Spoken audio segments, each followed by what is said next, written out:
the Harris Football Podcast with your host, Christopher Harris. Welcome. Welcome in. I am Chris Harris. This is the Harris Football Podcast. Thank you for listening to the little podcast that could. It's not so little anymore, I guess, which is crazy. Many thousands of you listen every day to the point where I think pretty much already the size of the last podcast I did for ESPN. Really no way to thank all of you for that. Although one way is we're going to have Harris Football merch available for sale in the next day or two.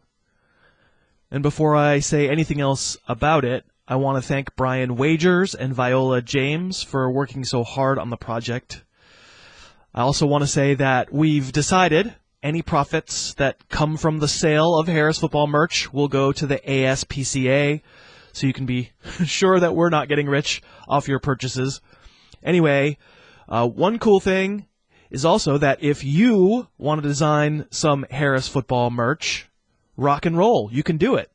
I know there are many graphic designers who listen to the show because several graphic designers who listen to the show complained about the look of our logo and our website when we first launched. You did it in a very nice way, though, so I'm not taking it personally. Neither is anybody who worked on our site. But here now is a chance for you to show us your chops. Email heyharris@harrisfootball.com, and we will send you big versions of the logo or whatever else graphically that you need to play around in Photoshop or whatever you use. And then you can send us back your suggested t-shirt or coffee mug or baseball cap designs. You know, we're looking for inside jokes from the show. Fun, you know. We kind of can have an unlimited number of designs that we'd love to evaluate. The best ones will be available for sale as well. So again, email us, heyharris@harrisfootball.com. Today's kickoff. On today's show, we'll do a Thursday night preview, and then it's Thursday, so it's time for some Flexual healing.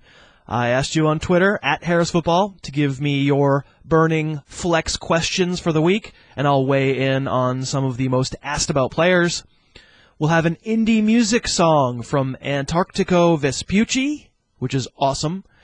And then Craig Clark will come aboard and we'll talk about DFS for Week 5, and we'll also talk about Craig's thoughts on the news this week and allegations of insider trading, all that stuff that I've talked about the past couple days, but I'd love to hear what Craig thinks about it as well. We're excited to have BetDSI.com aboard again as a sponsor. BetDSI is the online sportsbook where I personally play, and I had a good week last week. That late Notre Dame touchdown gave me a 3-team college parlay. Hooray for me.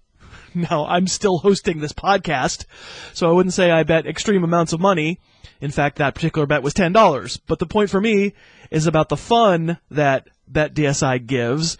One of the most reputable online books around. It gets A+ reviews from multiple review sites, and they actually help set the lines. And BetDSI has great customer service. You can always get your winnings when you want them. I really do, truly, personally recommend BetDSI. And if you go there now and use offer code Harris10, within a couple of hours, they'll put $10 in your account to play with. So give it a shot. It's really fun. That's BetDSI.com. Offer code Harris, no space, the number 10. And as I like to add, I play at BetDSI for fun, not for big amounts. That kind of thing is best enjoyed in moderation. But if you have trouble with moderation in this area, please get help. You can go to gamblersanonymous.org, and they have several ways for you to get help. Thursday night preview.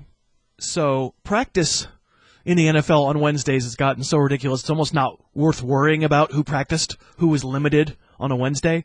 It's almost become the veterans' courtesy day off. So rather than stress about who was or wasn't out there yesterday for the Sunday games, let's focus in on the game tonight, Colts at Texans, and the big story is Andrew Luck.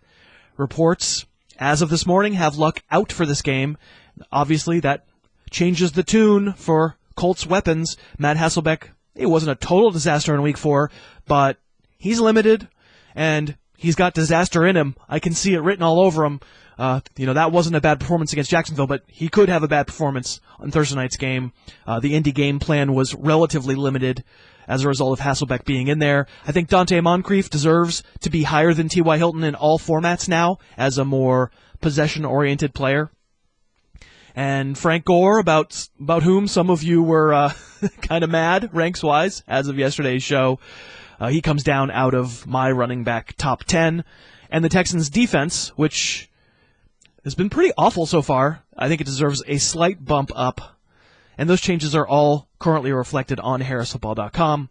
Going the other direction, Arian Foster seems likely to be back to his starting ways, and I can't see not using him at any point until he gets hurt again, which, he's going to get hurt again.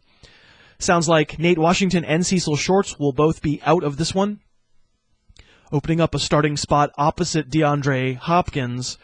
I'm not going to sit here and tell you that Ryan Mallett's ancillary weapon is a wonderful fantasy role, but that other receiver could be Keith Mumphrey, Michigan State rookie, 5th rounder, who played in place of Washington and Shorts in Atlanta last week.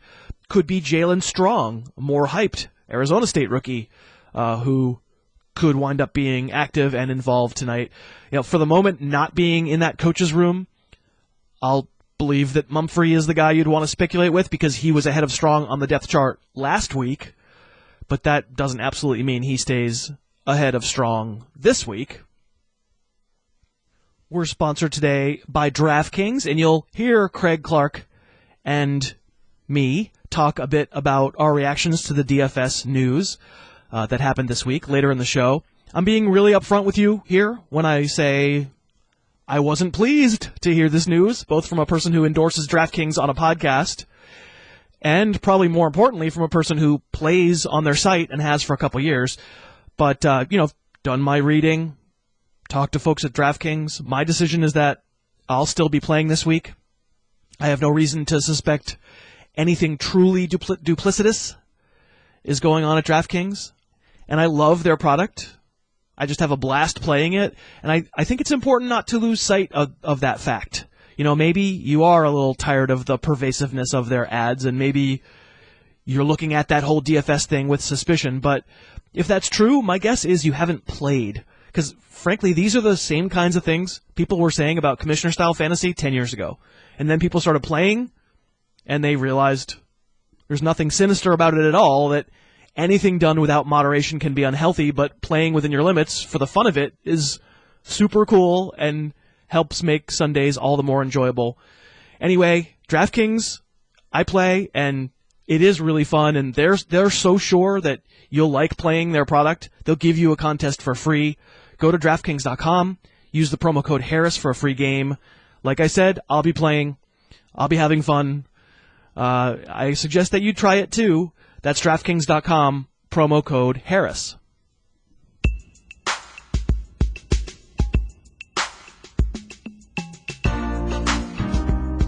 Gonna set my flex tonight. Ooh. Maybe I should go with Martin or Stevie Johnson or Landry, who's bound to get some targets. I don't know who I'll be starting. When I get that feeling, I want Flexual healing. Flexual healing. And of course, that is the Matt Herring version of our Flexual healing theme. By the way, Matt Herring, I think I was promised more songs, dude. You're awesome. Get on that. All right, so let's do a little Flexual healing. The deal is this. I asked you on Wednesday to send me your Flex questions. I've never been a huge fan of podcasts or shows or whatever that just kind of randomly choose to answer one person's lineup question. So literally, the only person it helps is the person who sent the question. You do like the mailbag feature. I've always kind of hated that. So instead, we try this. I go through all your submissions, and I pick out the players who are most asked about for flexes. and I try to put you in the neighborhood of where I think the crossover point is between that player and other players at different positions. That way, hopefully, we're being interesting, and we're, hopefully helping hundreds of listeners instead of just one.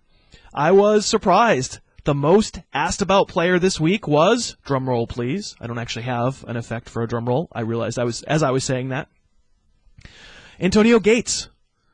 Wow. Gates returning from his 4-game suspension.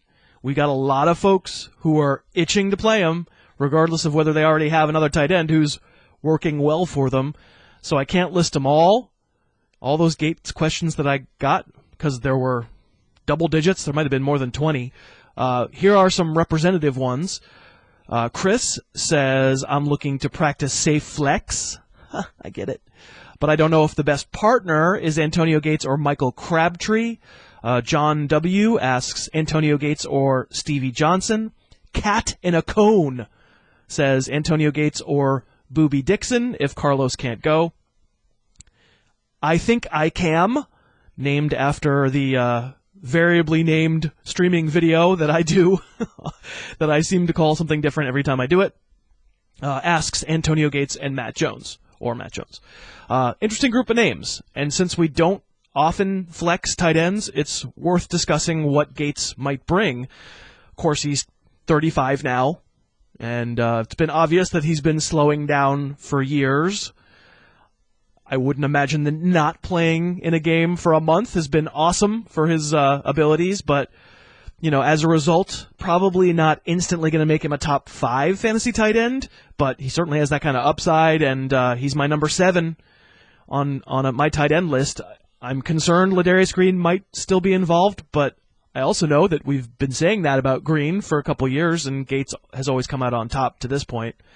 So in the case of Stevie Johnson, we don't really even know if Stevie will play because he has that injured hammy. If he's 100%, if he's clearly in there after practicing this week, I probably prefer him to Gates. It's the same offense. I'll give him the shot with a little bit of uncertainty around Gates. The running backs we mentioned, Dixon and Matt Jones, both of those guys feel really uncertain to me in terms of workload and game plan.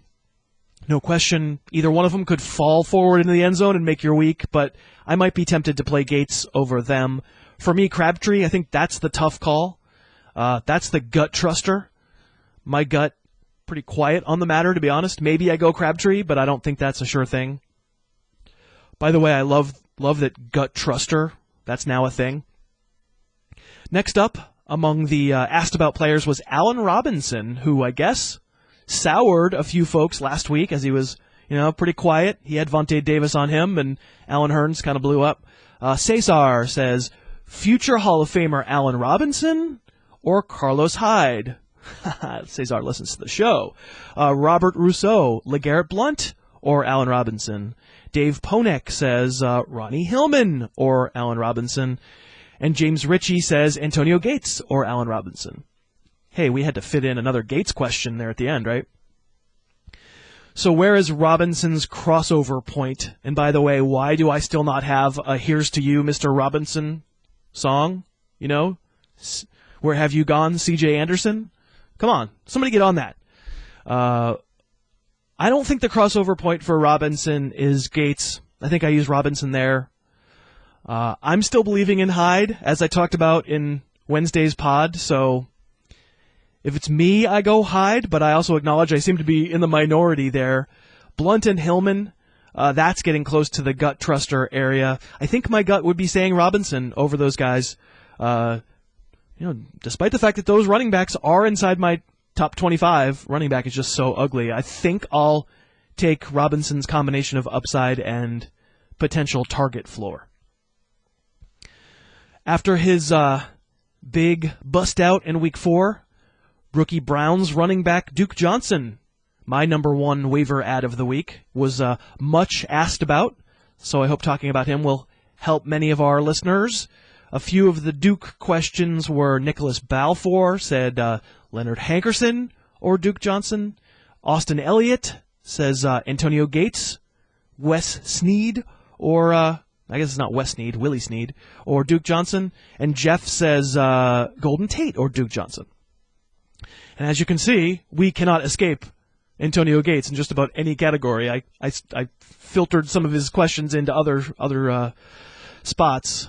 I like, first of all, that most of the Duke Johnson questions had him in the proper perspective. Nobody was like, okay, I got this really tough question, Odell Beckham or Duke Johnson, which is good. I think you're all showing a lot of maturity, and I am going to patronize you by saying good job. But, with Duke Johnson, we have to keep in mind Browns. And Isaiah Crowell is there, and Browns. And Robert Turbin could come back, and Browns. And Josh McCown doesn't always play great, and Browns. But I've been telling you for a couple of weeks, if you like the skill set of Ameer Abdullah, I think you should also like the skill set of Duke Johnson. He's got that kind of quickness and acceleration and receiving ability. We saw him score a touchdown as a pure wide receiver last week. So about these specific players, Hankerson and Golden Tate feel like the perfect crossover point for Duke Johnson to me. I think I take Duke over Gates and Willie, don't call me Wes Snead. Why do I call him Wes Snead? I don't know. Even there, I think you're guessing at workload, which is, difficult. Hankerson's 31, Tate 32 in my receiver ranks, and that feels like Duke Johnson's neighborhood. I think if I were in a PPR, I might take Duke. In a standard, I guess it's another gut truster. I think I would lean toward the receivers. Speaking of Ameer Abdullah, he too was big in the Flexual healing questions this week. Dwayne Cunningham asked Hankerson or Abdullah, and obviously you can tell Hankerson was a big question mark guy too. Dwayne Wade, I don't think it was really the Dwayne Wade, although he did spell Dwayne as the basketball player spells it. Martavis Bryant or Ameer Abdullah. Adam Kirchner says Charles Clay, Leonard Hankerson, or Ameer Abdullah. And Colin Gildner says Dante Moncrief or Ameer Abdullah. So I was ready to say about that last one, Moncrief or Abdullah, I was ready to say that was kind of crazy, but then, and I thought Andrew Luck was probably going to play Thursday, and that's not going to be the case. Still, though, I probably haven't seen enough from Abdullah, or rather, I haven't seen enough from the Detroit offensive line. I think I'm going to trust Moncrief as the check down guy for Hasselbeck. The Hankerson thing is interesting. Craig Clark and I are going to talk about him a little bit in a moment in our DFS conversation, but I think I go with Abdullah, maybe to surprise a little bit in the passing game. I'll take him over Hankerson, who's obviously been better to this point. Martavis Bryant, that's the crossover point for me. I think either one of them, what the heck are they going to do? I think maybe my gut goes for Martavis Bryant. Of course, it's Mike Vick, and Craig and I will talk a little bit about Martavis Bryant, too, later in the show. We don't really know what his role is going to be right away. My suspicion is he'll be pretty involved, and I guess I'll take him over Abdullah, but, if your gut goes the other way, I'm cool with that. I'm taking Bryant in my DFS lineup this week. So let's burn through just a few more quickies and try to tackle some of the other most asked about players. Dion Lewis, we got questions from Ryan Kelly, Jeremy Anderson, Sean Thomas, and a few others, and we're comparing Dion Lewis to guys in a pretty expensive receiver neighborhood. It's pretty impressive for Dion Lewis considering what we all thought of him a couple months ago. Players like James Jones and T.Y. Hilton, Keenan Allen. I think I go Keenan Allen, and I think I probably go James Jones also before I go Lewis. I think with luck out, I pretty clearly go Lewis over Hilton. Kamar Aiken got a lot of inquiries because of Steve Smith's injury. We had Zach T, we had Bills fan 781, and Matt Keller. They all asked about Kamar Aiken, and I think they had a pretty sane neighborhood for Aiken. It was like Matt Jones, Ryan Matthews, Jeremy Hill was one of them. I think Hill's probably too rich for Aiken's blood, even in a PPR league. I think I probably go Matt Jones too because I don't know how the Ravens are going to solve that receiver problem. But Ryan Matthews, I think I might play Kamar Aiken. I think we're finding that's the pressure point. Finally, Amari Cooper got some questions, among them from Tom Pauly, Sam Johnson, and Dutch. And I always wanted someone to call me Dutch. That's a cool nickname. They compare Amari Cooper to TJ Yeldon, Carlos Hyde, Jeremy Hill. Again, I'm in the land of trusting Hyde in most situations, a little more than most folks seem to be. So if it's me, I think I hang on one more week with Hyde. And I think I take Yeldon also over Cooper because Cooper has a harsh matchup against the Broncos. Jeremy Hill, I think no matter the format, I think I go Cooper. If you're going to say you don't like Cooper's matchup against Denver, I don't like Hill's matchup against Seattle. So I think I go Amari Cooper over Jeremy Hill. Harris's music digression. We decided for today we'd go back to the indie bands who've been so supportive of the little podcast that could, and I'd play you a song I really love. Don't worry, we have more parody songs, and we want you to submit parody songs. Send them to heyharris@harrisfootball.com. Tomorrow we'll have a great number that's a takeoff on a George Harrison tune. But today this is a Kyle Starkel selection. I hadn't heard of Antarctigo Vespucci until Kyle, who's a listener who helps curate the music selections on the show, suggested the band to me. And I did a Skype session with a trivia winner yesterday named John Taylor, and I presented John with some options for songs we might use today, and John picked this one, so thank you, John. Antarctica Vespucci, a side project of a fellow from Fake Problems and a fellow from Bomb the Music Industry. They gave us permission to use their song today. We're very appreciative. Thanks, guys. And here it is. I hope you'll check out Antarctigo Vespucci's music, including their latest record, which is called Leavin' La Vida Loca. This song is called Impossible to Place.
Today's guest.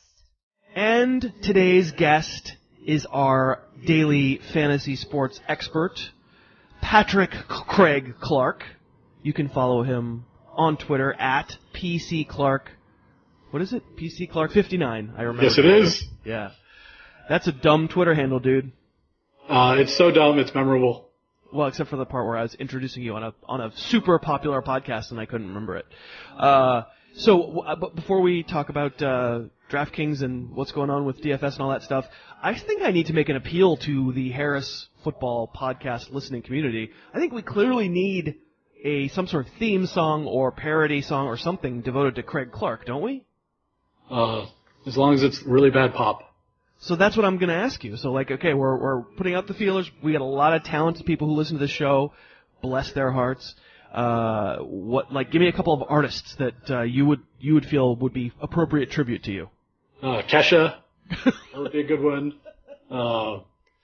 Katy Perry is a little passé. I've moved on from her. Okay, Kesha. You get the idea. Who else? Kesha, Katy Perry. Old Taylor Swift. She sold out recently. Yeah, she really got. Before she was such a sellout. Yes, exactly. She got so commercial. She was really edgy originally. All right.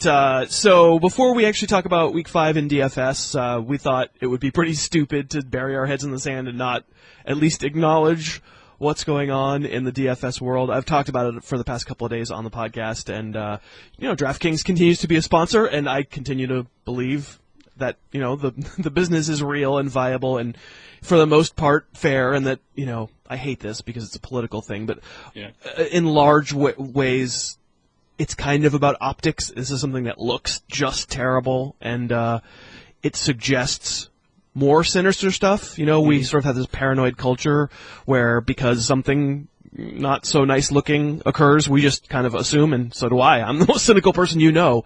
That means it's not on the up and up, and there's a lot of other stuff. And frankly, we can't prove that there's not a lot of other stuff that might be going on. But what's your reaction to what's going on? Well, you'll never be disappointed if you believe in everybody else's ability to profit from their conflicts of interest. Yeah. But as far as this conflict of interest goes, it's not nearly so bad. And I'm actually a little pleased that something of this level came out, and that they're really taking. I hope they're really taking. Steps to really button down their process such that this can't happen again. I really don't think he should be able to keep the money. Me neither. He may not have gotten the data from DraftKings, but he might have gone out to lunch with somebody who knew the data, and he could easily have gotten around it 10 different ways. So I really think they should disavow it. But it's not like what was it? Full tilt poker was just a big slush fund and Ponzi schemes, or they're entering cards late and profiting. It's not nearly as bad as a scandal that I could imagine happening. Right, and that's the point that I think you and I both are fairly. We live in the realpolitik world. We're pretty realistic human beings, and we have our lives are. I've known you for more than 20 years.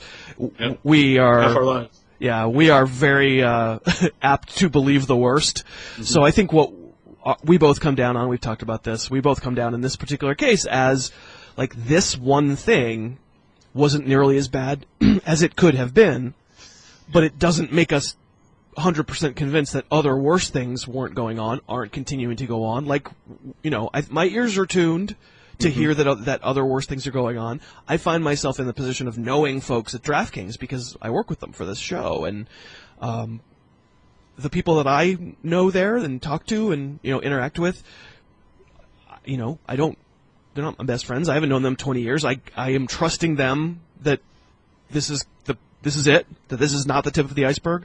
Yeah. But if it is the tip of the iceberg, I think both of us are willing to rethink our positions if worse stuff comes out. For sure. We're just hearing what they're saying. Right. Their responses, they seem reasonable, but right. It could be more. Yeah, so the bottom line is, I'm playing this weekend, you're playing this weekend. It hasn't shaken our feelings about the company, and I'm whether or not there are some listeners who think it's a craven decision, I'm continuing to take their sponsorship dollars, and I know they sponsor every podcast in the world, so it's not like I'm I'm really making some unbelievable stand that's going to hurt DraftKings, but so anyway, that's where our heads are at, where we certainly are willing to rethink our positions, but that's where we sit. So let's actually get to the game, because we are going to have another Harris Football listener league, and it's actually going to be a 300-person league this time. Wow. And I think we'll probably fill it. I've sort of avoided putting the URL out there these past couple days just because I felt like maybe it was a little too soon, but now, it's probably time to start moving on, and folks who don't want to move on with us, we get it. It's totally fine. But for the rest of this show, we're going to talk about Week 5 in DFS. And I have your baseline team in front of me. Mm-hmm. And, let me ask you a few questions. I know you have a few questions for me. Mm-hmm. You went Devontae Freeman again. I did. And, I know that you've seen enough highlights of what he is. So are you imagining that he's legit for the rest of the year? I am. He's been obviously legit the past 2 weeks. Yeah. He's catches passes, which is very important. He's up against a pretty stout defense this week. Yeah, so we'll see more. We'll learn a little bit more even against him for this week. Yeah. But he caught that beautiful pass from Ryan, that loopy one that went for 50 yards in the first half, and I don't see a better deal for the money right now. Yeah, so he's on DraftKings. He's 6,300, and just relative to other, like Jamal Charles is 7,800. So there's a 20% discount there from the elites still, which kind of proves what you say, which is that DraftKings prices are a little slower to react. I haven't looked at the FanDuel prices. I assume he's more expensive there. Well, he's relative to the top guys. Yeah, it's a little bit more expensive relative to the top guy. He's still about the 6th ranked running back. Okay. But it's going to cost you $1,000 more, but there's 60,000 instead of 50,000. Right. So you also went with Jamal Charles against Chicago. So you've got the Charles Freeman backfield. I have been in the mode of sort of not picking an elite priced running back on a weekly basis. Kind of, last week it didn't work for us. We talked a lot about how we were going to go cheap at running back and take all the elite wide receivers, and then the elite wide receivers didn't score very highly. But so this might be a reaction to that. But yeah. Sure, but you're also trying to time the market a little bit. I mean, you're assembling a GPP lineup, one that you think you can, place you high in the big money. So Freeman, Charles, you're going not as big at wide receiver though. I was very interested to see that Keenan Allen is your highest priced wide receiver. Yeah, I mean, this was to pair him with Phillip Rivers. Phillip Rivers I picked first. Okay. Who was my quarterback, and then I took Allen because I wanted him. So after that, I'm with having Charles, with having even Devontae Freeman's pretty expensive for what you could get for a running back there. Now I'm have to squeeze some salary. So what about that Chargers matchup against the Steelers has you enticed? Well, Rivers has done really well at home against bad defenses, and I know Pittsburgh has improved over the last 2 weeks, their defense.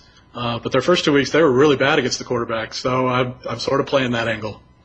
Yeah, I mean, we remember that Thursday night game, Tom Brady, although Tom Brady pretty much marches off against anybody, but... yeah, but so did Kaepernick.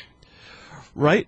I mean, a lot of garbage time in that game, but that doesn't mean it can't happen again. From the Harris Index perspective, the Steelers they're about a neutral matchup for quarterbacks and maybe a vaguely positive matchup for wide receivers, but they're a more negative matchup for running backs, so if that holds true, then you'd expect the Chargers would attack via the air.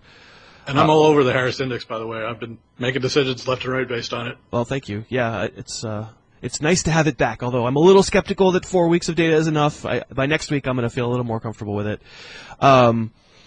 Okay, so Chargers, you're stacking Chargers against Steelers, which I find interesting. That's sort of a discount stack, right? Because that wouldn't be a traditional stack. So you are sort of differentiating yourself there a little bit.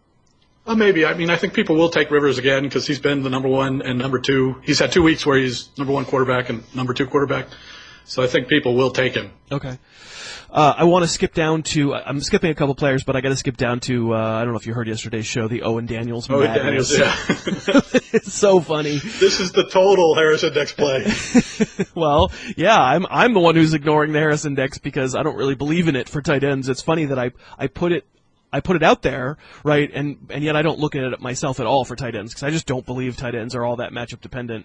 But they have been so far, so you're definitely I almost feel like you're really good at predicting percentages. And actually, let me put a pin in that because I want to ask you about that in a second. But you're pretty good at looking at players and saying, I think he'll be about blah % owned. Yep. Owen Daniels, what do you think this week? What will he be owned percentage-wise?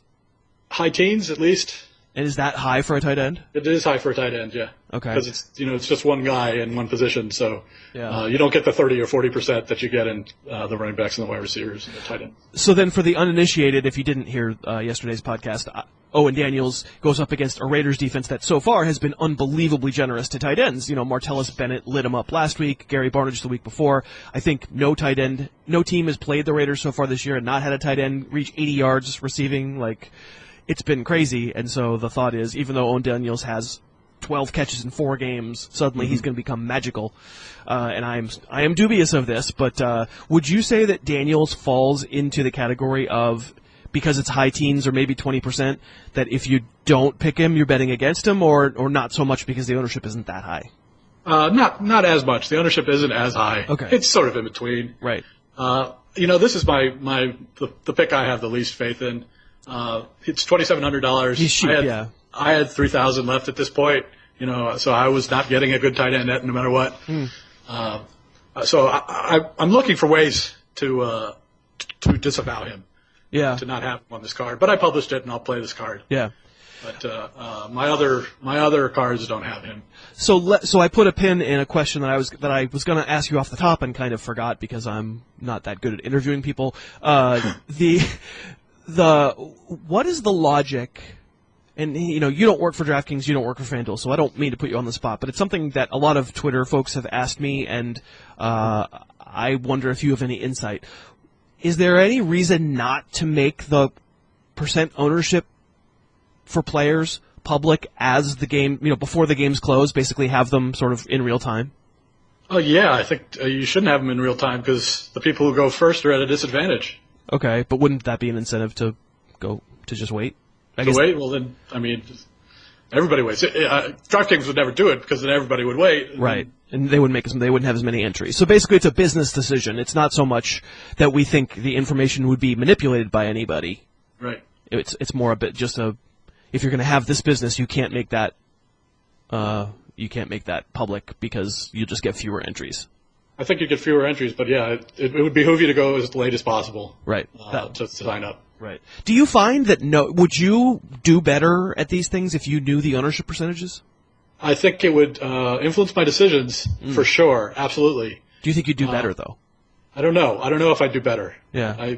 Sometimes I do okay, and sometimes I don't do so great, and I worry. But it's definitely another piece of information, and I do think that if that guy had that information ahead of time, it helped him.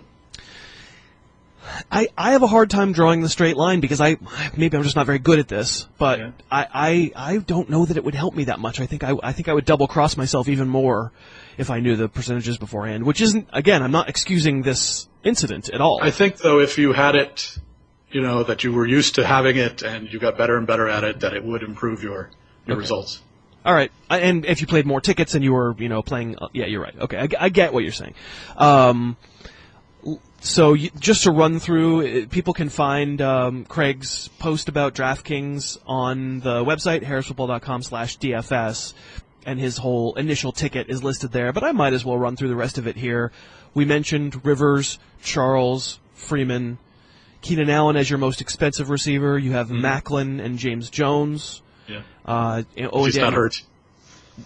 Who, James Jones? James Jones, yeah. Yeah, he's all right, I think. Owen Daniels, and then your flex is Dion Lewis. I'm going to mention him again in a second. And then you have the Cincinnati defense. My team is actually very different from yours. Yeah, I thought it might be. I have Dion Lewis as an overlap, and he literally, of the 9 players on DraftKings, he's the only one who overlapped. But you had a couple questions for me even before I reveal mine, so hit me up. Well, I know I can answer this a little bit by just looking at your ranks, but I really need some cheap wide receivers. Between like 3,800 and 5,000. Yeah. And I just do terrible. I do terrible picking them. Yeah. And the Terrence Williams range, the Beasley range. Oh, Beasley's a little lower, but yeah. Hold on, let me get my got a list here. It's right around basically where Vincent Jackson is and Terrence Williams is, Leonard Hankerson, Crabtree, Percy Harvin, So Alan Hearns. Alan Hearns was the cheap wide receiver that did so well last week. Yeah. Well, so I'll just start by saying there's not a way to say definitively who's going to be good. Like if we had that way, we'd be awfully good at fantasy and probably be in Vegas. My pick for this week and the guy who in that range who wound up on my team is Martavis Bryant. Okay. I feel like this is it is still Mike Vick, and that it would be a lot more attractive price if it weren't Mike Vick, but it feels to me like this is about as cheap as we're going to see him. He's a big player. He is a legit, all the stuff that Darius Hayward-Bay has done, Martavis Bryant will do that. Will have that level of production and be a much, much better player. He won't have keep his toe in bounds. Or his knee or whatever it is, and not randomly fling the ball. Hayward-Bay just makes so many mental mistakes that Martavis Bryant hasn't made so far. Well, on the field anyway. So he was the one who wound up on the team for me. I was debating about Terrence Williams because especially for a GPP, gosh, having Houston Texans last week, having DeAndre Hopkins in what didn't seem like all that good of a matchup against the Falcons, but game flow mandated 22 targets, right? Yeah. And it feels to me like Terrence Williams could, in a GPP sense, wind up finding himself in in a similar type position, so he was in consideration. Pierre Garçon, a little more expensive than that range, but he was in that conversation for me as I was juggling potential guys. Leonard Hankerson in that conversation. Kamar Aiken in that conversation. Talked about him already earlier in the podcast, but he's at 3,800 on DraftKings, which is the same price as Martavis Bryant. It would be putting a lot of faith on Aiken to say can be the Ravens' #1 receiver, boom, right away, but he's going to get that chance. Yeah. And Joe Hayden's not right, and the Browns don't really scare anybody on defense right now, so I wound up with Bryant, though. Okay. I was looking at Hankerson, and I'm like, because I was thinking of a Falcon stack, I haven't done it yet, and I'm like, can he really do it 3 weeks in a row? Well, I've talked about it, you've heard me talk about it on the show. It's so weird about that situation is just Roddy White's playing more than Hankerson is and not producing at all. And now, are we going to go by the squeaky wheel theory because now we hear that Roddy White's complaining and now he's not complaining and blah and blah. But I'll just go through the rest of my team as we wrap up that folks are going to be playing against. I will tweet out at Harris Football the link that folks can compete against Craig and myself. At quarterback, I went with Carson Palmer, and I stacked him with Larry Fitzgerald. Against Detroit, it felt to me like that would be a little bit of a zig while other people zag. I think people still think of the Lions' defense as elite and, played well against the Seahawks. But I loved a line that you wrote in the blog, which was, people are still operating under the assumption that the Seahawks offense doesn't stink, and it kind of does. Yeah. I have Todd Gurley. I don't think you're ever going to get Gurley this cheap. Right, Gurley's going to be a very high percent ownership. It won't be Carlos Williams at 50% last week, but it's going to be in the high 30s. Yeah, so basically I decided not to bet against him. I knew that he would be owned a ton, and I decided I didn't want to be on the wrong side of that one. Deion Lewis is our overlap. I mentioned Bryant and Fitzgerald. I picked Julio again. He's still super expensive at 9,200, but if I'm comparing him to the other elite receivers, I'll just go ahead and keep taking him every week until something really changes. And here's the shocker for you. I took Gronk.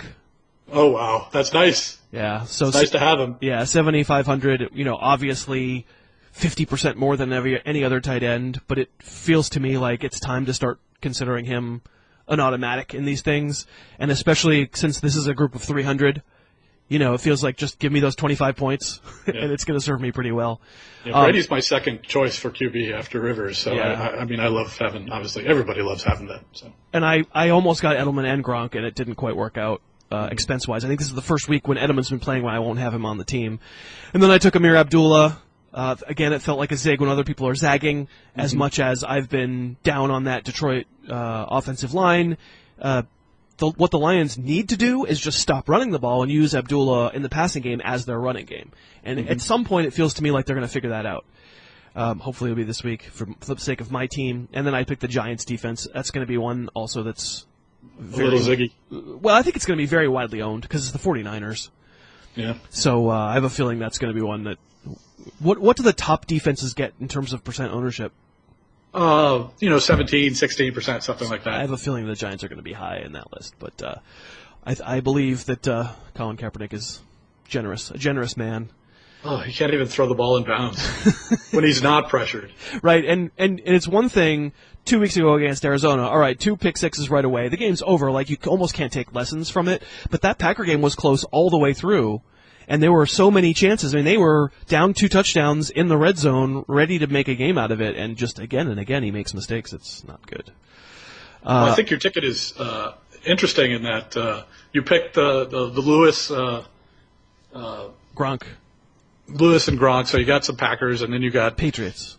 I'm sorry, Patriots. And, I'm trying to. I got so many things in my head that I want to say, and I'm blowing it all. But basically, I think with your running backs, you're taking a very traditional approach that a lot of people are going to do with those 2 running backs, and so it allows you to get the better wide receivers. Not nearly as many people will do it this week because they got burned doing that last week. Yeah, that was my theory. And also, I also thought to myself, well, Abdullah at flex, a lot of people flex wide receivers. So that I have 3 running backs, and that's a little different what the strategy was last week. But yeah, and it's hard to get a cheaper receiver that you're really comfortable with. Like sort of discussed that earlier. But so a running back that like I have Lewis as my flex because I'm like I have to take a cheap receiver because of everything else I've done, and I don't want to have 2 of them. So yeah. All right, Craig. Well, people should follow you on Twitter at PCClark59. I remembered it just fine right then.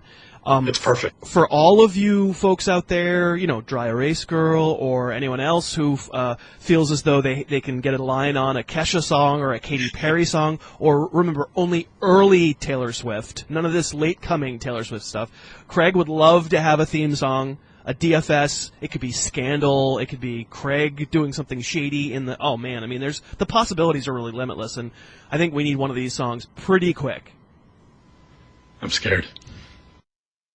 And that's our show. Thank you very much for listening. Remember, tonight at 7 p.m. Eastern, an hour before game time, I'm going to answer your lineup questions live via streaming video. Go to harrisfootball.com/videos for details. And tomorrow's podcast will be the trade show. Yeah, we'll talk about the news of the day. We'll review Thursday's game, but mostly we're dedicating the show to trading right now, how you can make your team better. Buy low, sell high, Bears, Bulls, all that stuff. Cousin Josh will be by. That in and of itself makes it a can't miss. You should definitely tune in. Enjoy the game tonight, and I will talk to you tomorrow. The Harris Football Podcast's opening theme is Under the Gun by Apex Manor. The end theme is Tooth and Claw by OU Villain. Subscribe to the Harris Football Podcast on iTunes and never miss an episode.